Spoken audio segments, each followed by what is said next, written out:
चलो बच्चों, मेरे साथ चलो। मुझे दाना लाने में देर हो रही है। मुझे अनाज लाने के लिए बाहर जाना होगा।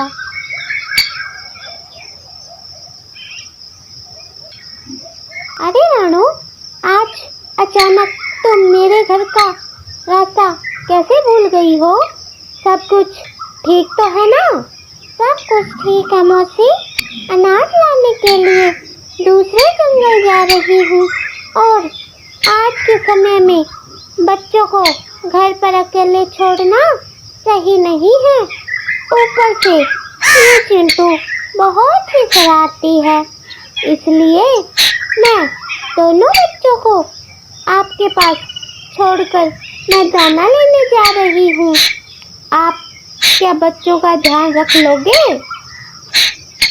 हाँ, जरूर रह सकते हैं, मगर बच्चे मेरे साथ होंगे, मेरा भी मन घर पर लगा रहेगा। इन बच्चों को यहाँ छोड़ सकती हो, मैं इनका ध्यान रख लूँगी। आपका बहुत बहुत धन्यवाद मौसी।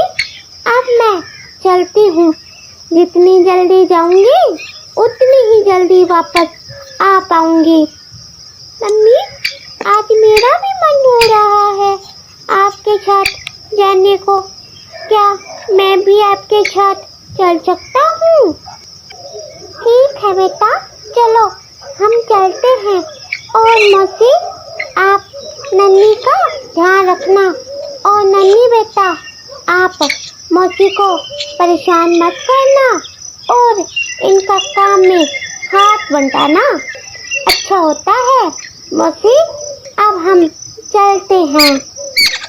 फिर रानू चिड़िया और उसका बेटा दाना लेने के लिए घर से निकल पड़ते हैं।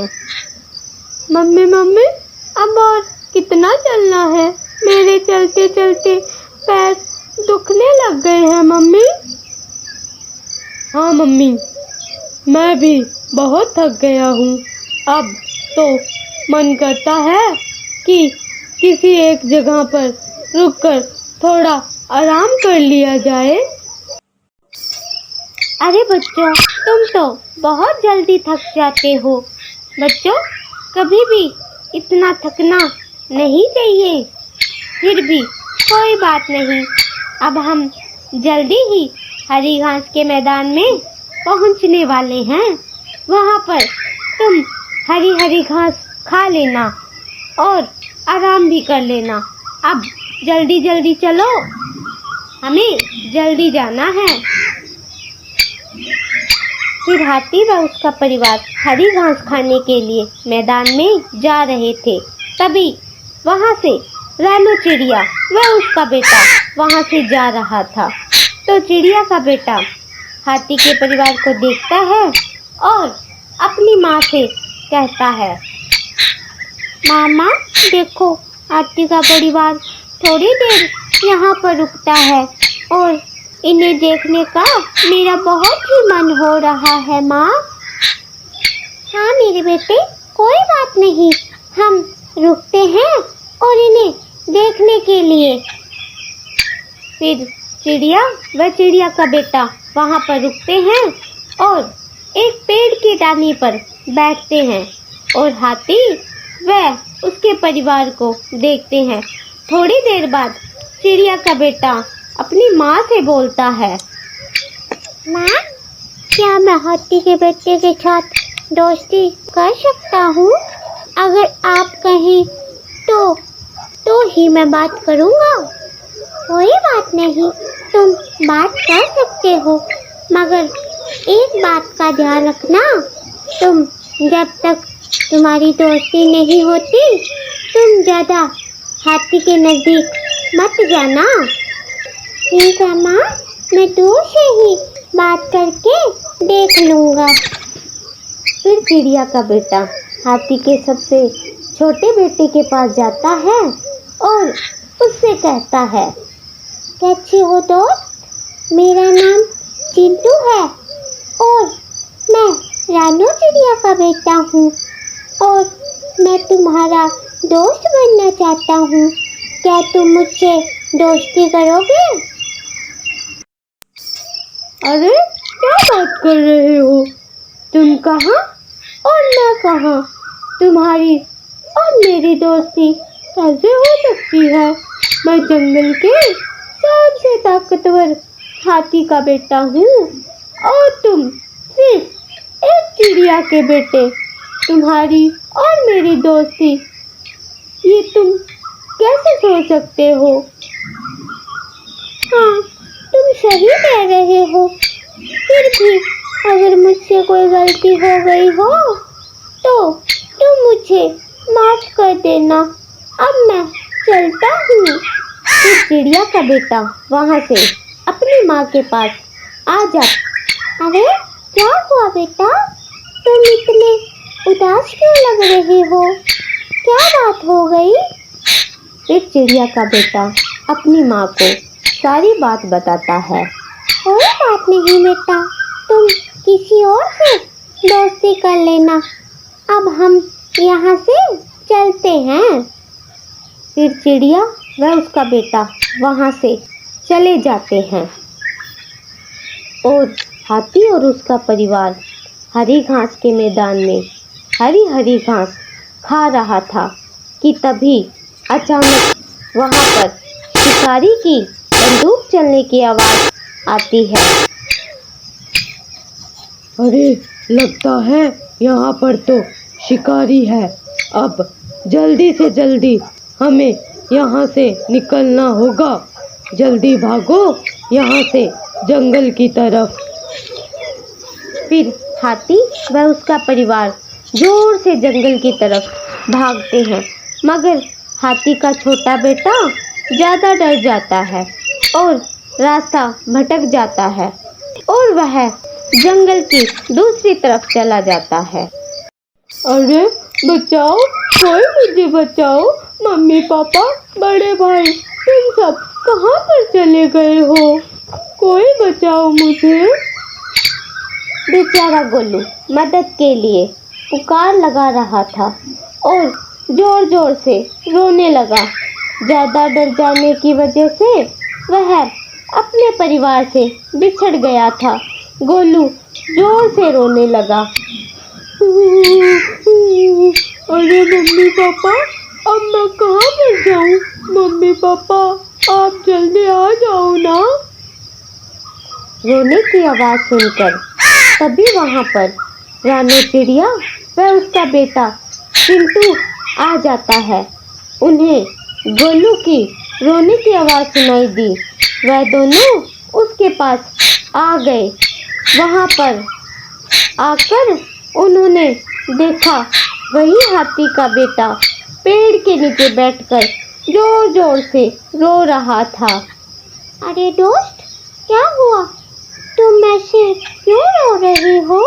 क्या बात हो गई? गोलू सारी बात रानो और चिंटू को बता देता है। मुझे मेरे मम्मी पापा के पास जाना है, मगर तुम लोग यहाँ पर कैसे आ गए? मैं और मेरी मम्मी दाना लेने के लिए गए थे और आते वक्त हमें तुम्हारी रोने की आवाज़ सुनाई दी, तो हम तुम्हारी मदद करने के लिए आ गए। मगर मैंने तो तुम्हारे साथ दोस्ती करने से मना कर दिया था, तो फिर भी क्या तुम मेरी मदद करोगे? और मुझे बहुत डर लग रहा है। अरे तुम डरो मत, हम तुम्हारी जरूर मदद करेंगे तुम्हारे मम्मी पापा से मिलवाने के लिए। अब तुम चिंता मत करो।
चिड़िया व उसका बेटा आगे आगे चल पड़े और गोलू उनके पीछे पीछे।